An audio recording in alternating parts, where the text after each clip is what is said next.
تو آج سچی بات ہے اتنی خوشی ہوتی کہ اللہ تعالیٰ نے ہمیں دین کے اوپر افطاری کراتے ہیں.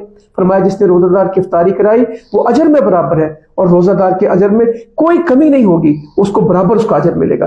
تو الحمدللہ اللہ تعالیٰ نے توفیق عطا فرمائی ہے. پھر اس کو ہم دعوت میں لے کے آئیں.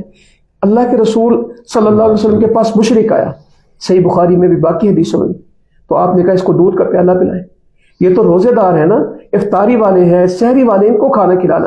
مگر ہمارے بہت سارے لوگ جی کس کو کھانا کھلا رہے ہیں, اس کا عقیدہ تو پوچھیں, یہ کون ہے, پتہ نہیں روزہ رکھتے کہ نہیں رکھتے. بھائی انشاءاللہ آپ ان کو کھانا کھلائیں, اللہ تعالیٰ کی توفیق سے نیکی پہ آ جائیں گے. کھانا کھلانا ایک دعوت ہے.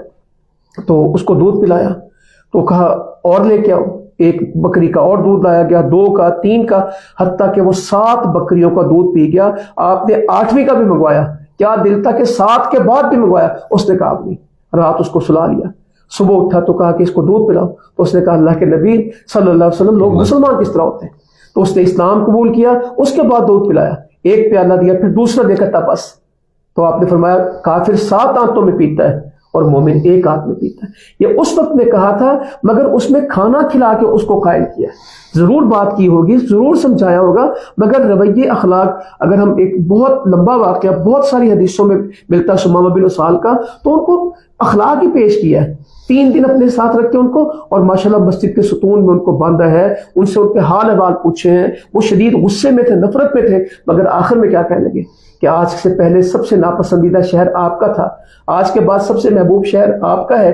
آج سے پہلے سب سے ناگوار اسلام تھا, آج کے بعد سب سے محبوب اسلام ہے. آج سے پہلے سب سے ناگوار آپ کا چہرہ تھا, آج کے بعد سب سے محبوب چہرہ آپ کا ہے. میں تو مکہ میں عمرے کے لیے جا رہا تھا, اب آپ اجازت دیں تو جاؤں گا, ورنہ یہیں سے واپس جاتا ہوں, آپ کے لوگ مجھے پکڑ کے لے آئے.